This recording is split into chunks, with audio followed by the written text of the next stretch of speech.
Bung Hanif Marjuni. Bung Hanif kembali, Ya, kalau tadi kita bahas soal pemain-pemain benua Eropa, ini kita ke tim nasional sendiri. Kita tahu ada beberapa nama kemudian yang muncul. Ini ya, sebenarnya sungguh miris ya, karena mereka berhasil sebenarnya mengharumkan nama ya. Indonesia. Tapi kemudian di masa pensiunnya ya redup kemudian itu semua.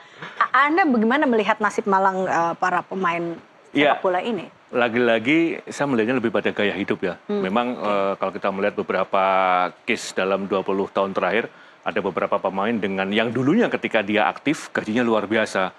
Dulu ada yang kontraknya di atas 500 bahkan sampai dengan 1 M itu dalam average 10 sampai 12 bulan. Dulu sekitar 10 tahun. Artinya angka itu menjadi angka yang cukup besar. Ya, ya. Harusnya dengan biaya hidup dan semuanya itu sudah tercukupi. Tapi karena ketika dia pensiun dia tidak memiliki skill lain dan tidak mempersiapkan sehingga yang terjadi 180 derajat ketika dia masih aktif. Dan ada beberapa, kalau kita bandingkan ada beberapa pemain dengan era yang sama ketika dia aktif, katakanlah beberapa pemain bintangnya dari Surabaya, Ya. ketika mereka dengan gaji yang luar biasa, mereka investasi kos-kosan misalkan, kemudian ada yang beberapa bisnis transportasi, sampai sekarang pun mereka dalam level hidup yang ekonomi yang sama, meskipun tidak lagi setenar atau berkecimpung dengan sepak bola secara keseluruhan. Oke, kalau kita lihat di belakang kita ada anak Ma'ruf. Ya. Ini beliau mantan pemain timnas, kemudian akhirnya sekarang setelah pensiun menjadi salah satu pengendara ojek online. Ya.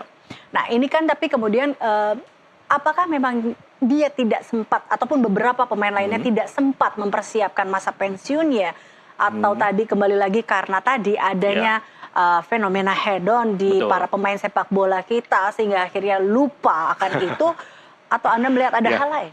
Saya melihatnya ini banyak faktor ya. Kalau kita melihat di era kemasan anak Ma'ruf, dulu kan Persebaya, Perserikatan banyak iming-iming yang memang sangat menggiurkan. Ya. Katakanlah ketika aktif Persebaya, diangkat sebagai pegawai negeri, kemudian kehidupan mereka terjamin.